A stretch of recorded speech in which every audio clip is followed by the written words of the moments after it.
All right. Excited to kick this one off. So yeah, I'm Wilson, head of research at PFM, but I was also a former Messari analyst and spent a lot of time exploring the Cosmos ecosystem. So really excited to talk to this group today. Group of people that really need no introduction, but to kind of kick this off, can everyone just give quick 30-second pitch, intro, and what you're working on currently? I'll start with you, Antonio. Hey guys, I'm Antonio, the founder and CEO of dYdX. dYdX is one of the leading decentralized exchanges, and we're focused on financial derivatives. Hey guys, this is co-founder and CEO of Injective Labs. So we're core contributors to Injective, which is a interoperable specialized blockchain for DeFi applications and advanced primitives. Hey guys, I'll try to talk over the AC. My name is Aggarwal. I'm one of the co-founders of Osmosis, and have been working in Cosmos for about, in some capacity for about 5 years. My name is Zaki. I am the co-founder of a project called Sommelier. I've been working in the Cosmos ecosystem since 2014. I have, I was involved, I was sort of the person who helped launch the whole ecosystem and launch IBC, and here we all are. Perfect. Quick and easy. I love it, so we can jump right in. I think the theme of this, the panel is really going to focus on the Cosmos thesis and looking at the potential advantages that it provides, but also kind of talking about the trade-offs as well. So kind of kick it off, it's been described, the Cosmos thesis, as a rejection of the fat protocol thesis. So Sun, I'm kick it off with you because I don't know if you're the first person to say it, but definitely prominently threw it out there. So what is the Cosmos thesis, and why is the single chain thesis, something where everything's going to be built around a single general purpose chain, wrong? Yeah. So I think I use that phrase that it's a rejection of the fat protocol thesis. Really, what it means is that I think value goes, at the end of the day, to the applications. If you look at the web in the 90s, if you want to bet on the web, you don't bet on CompuServe and AOL. In retrospect, you should have bet on Amazon and Google, right? Because those are the applications are the ones that actually have relationships with users and have actual stickiness to them. And applications will move to the platforms and L1s that or build their own app chains, whatever gives them the best product that they can build. But the stickiness of the applications is really where the value accrues. And Cosmos is sort of just a acceptance of that fact and letting applications sort of build their own fully vertically integrated stack that allows them a lot more customizability and control over their system, as well as more value capture because you can capture the full MEV value of your application outputs, for example. Perfect. I'll hand it over to Zaki. Kind of the same comment. Anything to add there? So I'll just, Sunny and I have basically believed the same thing for the last 5 years. But I'll just go a little bit deeper on sort of what it means to sort of reject the fat protocol thesis. So one of the points is that there are these enormous network effects that we've seen to applications being on the same blockchain. We've seen that they can compose with each other, that you have wallets and block explorers that work across block applications. You have communities that sort of also interoperate. The Cosmos thesis was you could actually take all of those network effects and lift them out of being in one blockchain and have them at the multi-blockchain level. Preserve all the network effects, the ability to interoperate, the ability to compose, the ability to have common block explorers, wallets, common infrastructure. But then, as the application, you get to full stack customize your application. You get to deliver the best possible user experience. And so that rather than this sort of trade-off where it's hey, I'm going to compromise my user experience to get these network effects, Cosmos gives every application builder the best of both worlds. Perfect. Appreciate the overview and the insight. And jumping over to Antonio and Eric, change it up a little bit. We've seen some shift going over from this building on single chains to actually building out on your own independent protocol, most prominently defined by dYdX. And so I want to kick it over to you, Antonio. So now that we're seeing this kind of trend. What kind of sparked this trend? Was it due to the inherent nature of being locked into a single protocol and just benefits that you provided from an independent protocol, or just kind of expanding on that? So Antonio, I'll start with you, then jump to Eric. Basically what Zaki said. The reason we are moving to Cosmos at a really high level is because you get a lot of customizability for your application by building your own Cosmos chain. The main issue that we're kind of facing at dYdX, probably more than a lot of different DeFi protocols, is scalability. We run an order book-based exchange right now, and order books require at least on the order of 1,000 transactions per second or so. And not only do they require 1,000 transactions per second or so, but ideally you don't have to pay very many gas fees. Where is that all coming from? It's effectively market makers quoting, placing, and canceling orders. So right now we're building our own Cosmos chain. It's not live yet. But the general thinking that went into why we should build it is we took a look around and we were like, OK, so what blockchain can support 1,000 transactions per second with low gas fees? And we were like, none of them, Cosmos included. So why do we build on Cosmos in that case? We're effectively building an off-chain but decentralized order book into the validators themselves. And we kind of had this realization that by not requiring consensus on some parts of the application, you can get much higher scalability. So that's just, I think, a really tangible example of what Zaki was alluding to, where we really feel like this is the way we can build the best possible product. And it's by vertically owning all of the stack. The last thing I'll say is I think you see this kind of parallel the evolution of a lot of tech companies in general. Normally, when you're starting a tech startup, you maybe build one part of the stack, but then you grow, you get more people on your team, and you want to vertically own everything, every sort of like piece of the technology, and customize it for exactly your use case. And I think that's kind of the stage we've gotten to at dYdX and why we decided to make the move to Cosmos. Perfect. Eric, why do you think we're seeing this trend, and what kind of drove you to build your own independent chain? Yeah, I'm in quite an agreement with Antonio here. Is that so Injective have processed probably like 100 or so million for like the past 10 or 12 months. And that type of transaction load, putting on any type of L2 solution or any type of base layer generalized environment, it would be extremely cost prohibitive.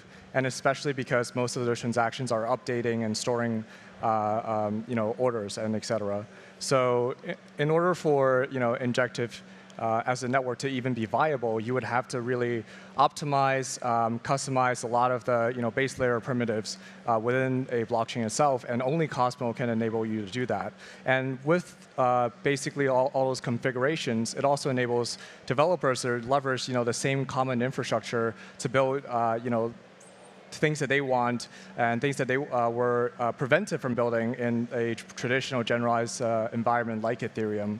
And I think the most exciting part here is that since the community for any type of app-specific chain is gearing towards the same direction or all aligned towards the same direction, that means that they can make protocol parameters and make educated decisions from a governance level to basically create this best possible network for a specific use case or a specific sector.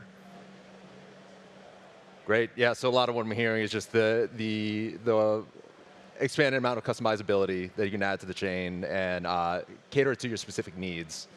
And I think what's interesting about the Cosmos SDK is you're able to actually experiment at the protocol level, whereas in Ethereum was pretty much at the application, and then you had to inherit a lot of the built-in properties of Ethereum or whatever other chain. Being able to launch a new chain isn't necessarily anything new. So I guess I'll kick it over to Zaki.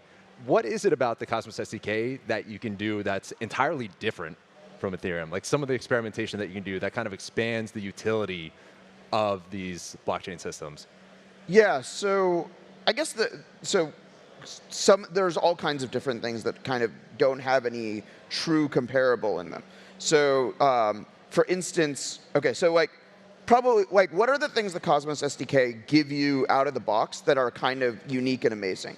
So one is it gives you this bridging protocol called IBC, or this interoperability protocol. This ability to send data packets between every IBC-compatible change, which is today mostly Tendermint and mostly Cosmos SDK, but that world is changing very quickly. Near and Polkadot are getting IBC support relatively soon. So you get this like amazing bridging capability. But then you have how proof of stake works, how fees are distributed. Basically, the entire economic toolkit of like how much a user has to pay, who pays for them, how transactions are authorized. You have this expanding universe of examples that you can draw on about how to compose things. And then, with what dYdX is doing, which is really something that has been, Sunny and I have been thinking about this design for at least 4 years that like dYdX is building. But like there was not necessarily any example of how to do it.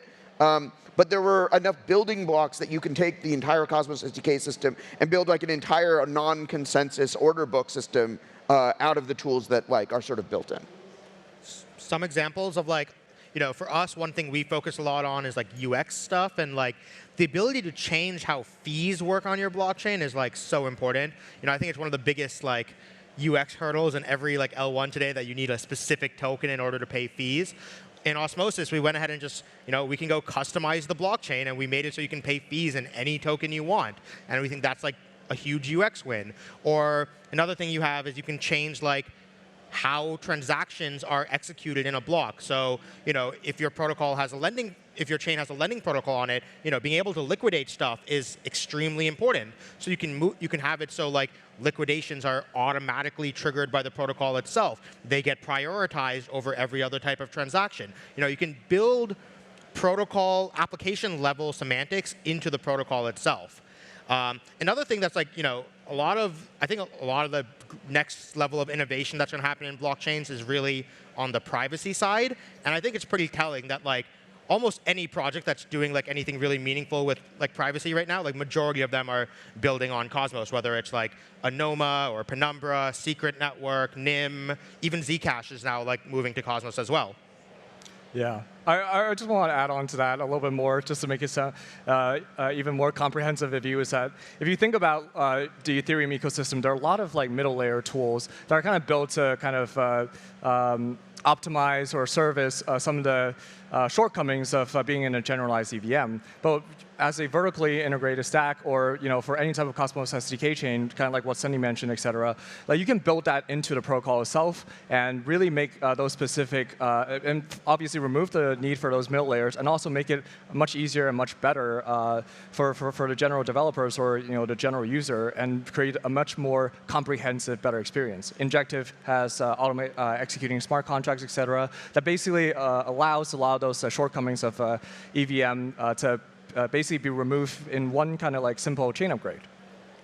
So I think you hear all of us talk a lot about Cosmos enabling building some of the best products in DeFi, and I certainly think that's true. I think the initial reaction for a lot of people when we made public our move to Cosmos was, okay, like you're moving to this chain that has, call it, way fewer users than Ethereum or Solana or basically anything else. And one of the things that I think people have a big misconception about in crypto is that they think of different chains as a tool for distribution. Like, for example, if I'm OpenSea, now we're live on Arbitrum or Solana or whatever, and we get access to that market. I think that's a real thing right now, but I personally think that's kind of a transitory state for crypto in general. And I think very soon you won't even really be able to know what chain you're on when you're using these applications. And that's how it should be. I think Osmosis just added this in kind of a native bridging feature directly into their website. We'll have that on dYdX as well. It'll work with all the same wallets. And it'll just be a much more seamless user experience. I think kind of the scary bridging world is going to improve, and especially a lot from the UX perspective. And then once you don't have to get shipped off to some third-party site to do the bridging, and it's just like, okay, let's deposit into Osmosis or deposit into dYdX, you won't really even know what chain you're on. And with the interoperability, I think it makes for a much better product experience overall. Perfect. So going to flip the script a little bit and kind of talk about the other side. I think one of the benefits of that single chain thesis is you're supplying security from one single network, and that gets distributed to all the applications up the top. And so it's an easier standpoint in the sense that they can focus on building the application instead of worrying about the security. And from a user standpoint, you don't need to evaluate every single individual project. You can just kind of trust the system as a whole is working as is. So I'll start up with Sunny. Is what is like it also, yeah, one other aspect is that these security layers, it's kind of this belief that the base asset should have some sort of monetary premium, and that's what kind of gives it this level of security that can be branched out elsewhere. So one, does the base layer asset to secure the chain need to have a monetary premium? And then two, how can users evaluate the different security levels of when you're working on different chains? Yeah. So, I don't think most base assets will have monetary premium. I don't really think most crypto assets, maybe other than Bitcoin and Ethereum, have much monetary premium. Really, the value of the base tokens is what the value of the protocol is, whether it's getting it through MEV capture or protocol transaction fees or other types of fees. But how does the security work? I'm giving a talk on this at Cosmoverse next week, but how I see this happening is building something called mesh security, where you have all these app chains. They all have their own tokens, and that are securing their own chains. But really, you look at something like NATO, right? NATO is the greatest security alliance in the world. It's a network of sovereign countries that have mutual defense pacts where they come to each other's defense if any of them is attacked, right? I think the same thing will happen between app chains. If validators do something malicious on Osmosis, they'll get slashed on Injective and dYdX as well, right? And basically, by building this entire mesh security system, any one app chain is going to get the security of all the app chains that are doing this shared security mesh with each other. And I think the value of all the app chains summed together is going to be higher than any L1. So just to expand on a couple more concrete examples of this. So what IBC, so most people think of interop and they think bridging, right? It's I'm going to bridge my tokens. The real composability of IBC comes when we compose chains themselves. So what Sunny is describing is one mechanism of sort of crypto economic composability between multiple blockchains, because things like staking and slashing information can actually be transmitted over IBC. We can use this, for instance, to launch chains that are in a kind of what we call interchain security model, where the chain doesn't need to have its own native base token, doesn't need its own security model. It can sort of be launched by the security of another chain. High-value public goods may be a good reason why Atoms, and you'll hear more about this in Cosmoverse. Another really cool project is called Babylon Chain. Babylon Chain is the idea of actually using checkpointing into Bitcoin to secure the entire IBC network, to extend the security of Bitcoin to the entire IBC network. And it'll give you, one of the things it'll let you do is it'll prevent certain economic attacks against IBC. It'll also create a world in which potentially we can have much shorter unbonding periods for staked assets. And Antonio, kind of specifically looking at how do you kind of look at it from a security standpoint, especially coming from something that was being built on Starkware, ultimately secured by Ethereum, and launching an independent chain? How do you look at it from that standpoint when you hear that security question? Yeah, absolutely. So like these guys said, I think there's a lot of exciting improvements coming down the pipe very soon. But even now, I kind of think of the security of, let's just take dYdX on Starknet versus dYdX on its own Cosmos chain. I think neither one is kind of objectively better than the other one. So of course, we're not going to get to a point on the dYdX chain where there is even close to as many validators as there are on Ethereum now. But at the same time, you also get sovereignty over your own chain, and that lets you deal with issues, things like hacks, things like bugs, or upgrades much more seamlessly. And I think you kind of saw this play out with Terra. Obviously, that didn't work from a financial perspective, but they were able to at least salvage something from the wreckage because they had sovereignty over their own chain. And if that had been a smart contract on Ethereum, it probably just would have been done forever. So I think it's overall a trade-off and one that we feel good about. But I think it's not quite as black and white as a lot of people make it seem. It's not quite just like only the number of validators that matter. There's a lot of other aspects that play into it as well. Great. So I think, yeah, we talked about how there are upgrades coming down the line, the most prominent being interchain security that will introduce these mesh networks, or these mesh security networks, to extend that security from one chain, maybe a more valuable one, over to other ones. So in a sense, you're looking at what could be many different hubs out there securing some of these other chains. So I want to pose a question. I'll start with Eric. How many chains do you expect to turn into hubs? And how many viable hubs do you think we'll see out there? Will it be only a few that kind of connect directly with each other? And we'll see some concentration at some point? Or will there be a long tail of hubs going out there, going after different use cases? Yeah, we can actually think about it in terms of what the multi-chain landscape looks like right now. But obviously, within a Cosmos context, it has certainly been going to be a much better experience. It's going to have a much better composability, et cetera. Because in the multi-chain world right now, like what you're seeing is that there's Ethereum has their own L2 solution. There are different types of kind of this shared security / checkpointing system in like an abstract way. And then obviously for Ava, et cetera, they also have the concept of subnets, where there's also essentially a subchain that shares the security with Ava. And I think what's really exciting about Cosmos is that it's going to be able to achieve scaling and creating these interchain security hubs and enabling a lot of different apps that are tied with these type of ICS hubs in a much more seamless way, bootstrap a lot of the elements that might come with the pain of kind of communicating between all these subchains or child chains. And so I would say that certainly there's going to be a concentration of a few of these interchain security hubs. And over time, obviously, there's going to be more exploration, especially with the advent of Mesh Network, which would be the third iteration of it, where it might not have a clear concept of essentially like an interchain security hub, but rather kind of like a hub of validator that tries to validate as many chains as possible. That's great. Zaki, I want to kick it over to you, kind of curious on that end as well. So I think one of the things that, I would say that when we wrote the original Cosmos white paper, the notion of the hub and spoke system was probably not, it was like a loose opinion, right? It was just not a strongly held belief among anyone involved, whether or not this would, oh, it has to be this way. It's look, the market will figure out what it needs to be.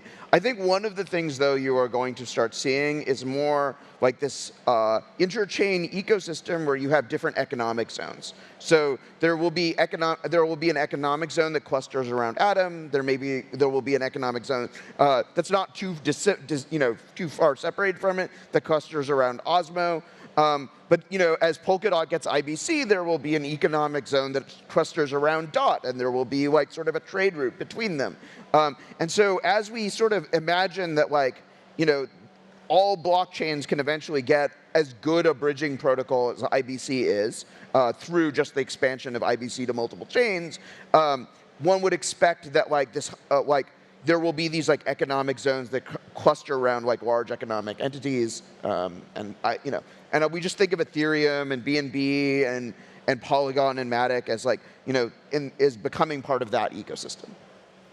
Yeah, so Sunny, this idea of all these different hubs out there, do you see them specializing in a certain sector, a specific use case? And so you have all these different, and having to hyper-specialize to differentiate themselves long term?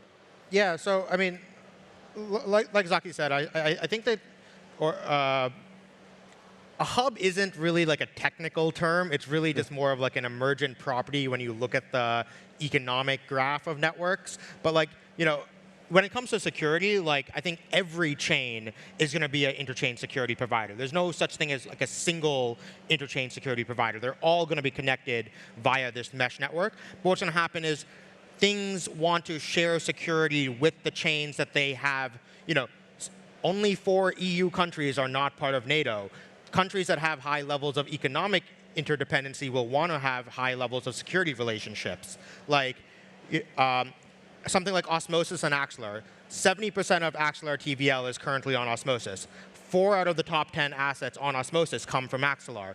Of course, there's going to be a high level of security relationship that we want to have with each other so we can secure each other. So, which chains, which counterparty chains choose to do interchain security, bilateral security relationships with, will be heavily determined by who they have high levels of economic relationships with.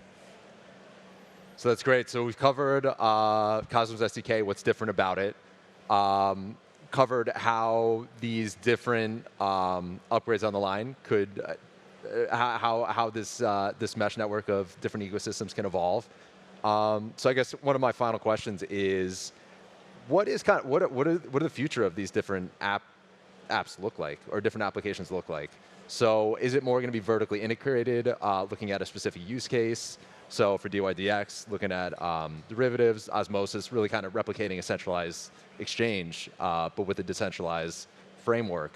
Or are we going to start to see more end of app chains, so almost looking like a generalized platform, but there might be a constant theme?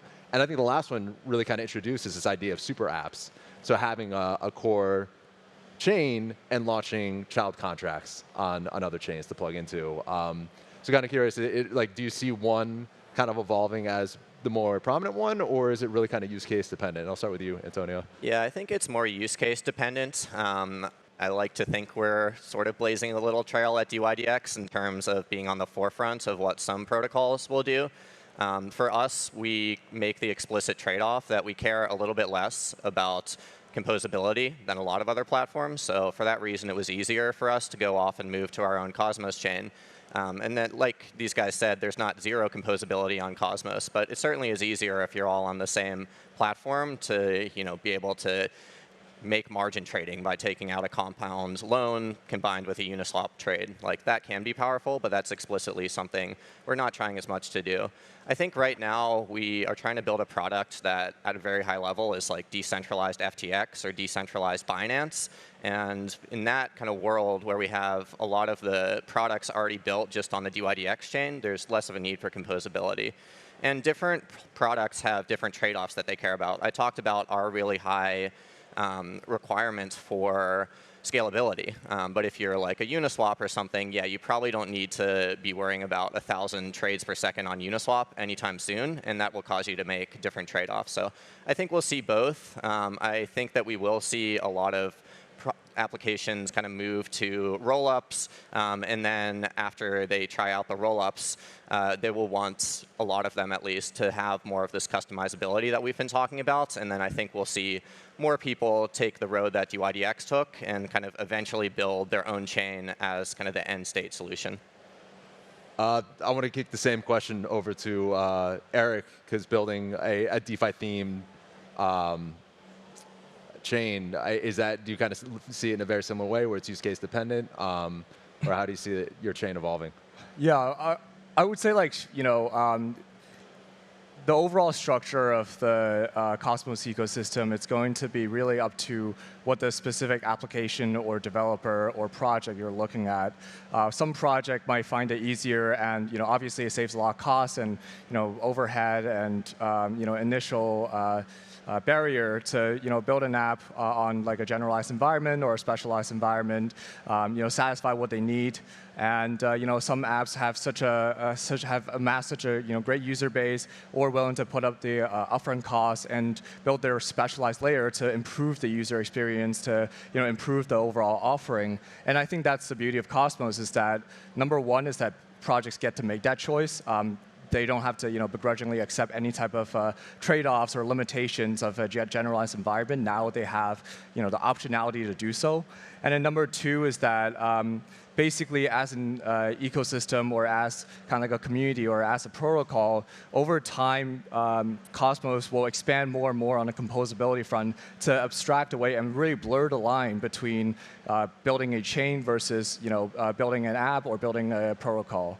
And I think the last part would be Cosmos as an ecosystem with IBC as such a powerful primitive basically enables kind of this shared functionality across everyone who joins this ecosystem. Like for example, I think Wormhole is deploying Cosmos contract on top of Injective, and those Solana assets will not only be shared by Injective ecosystem, but also for the entirety of the Cosmos ecosystem via IBC. And that's absolutely a very, very powerful thing, because any benefit or any new functionality or any new feature coming into the Cosmos ecosystem, all the projects or all the blockchains or all the products building on top of each sovereign blockchains get to enjoy it. So running out of time, but kind of to sum it up, I think one of the key themes throughout is it's very product oriented, and the fact that you can customize the entire chain to fit your specific needs, whereas there was on the other side with Ethereum is it very much trying to expand the potential of composability throughout all these different networks and expanding upon the core principles of that network, whereas this one you can pretty much build it and have a very end user focus. I would say that we're still very composability focused. The goal of what we're doing is to make cross-chain composability as good as single-chain composability. All of the web is built off of asynchronous programming, right? And it's inevitable that blockchains will have to do the same. Agreed. Yeah. Thanks for adding that in, and with the introduction of interchain accounts and adoption of it, hopefully soon. So fingers crossed there. Anyway, we're out of time. Thank you for joining us, and we'll see you guys later.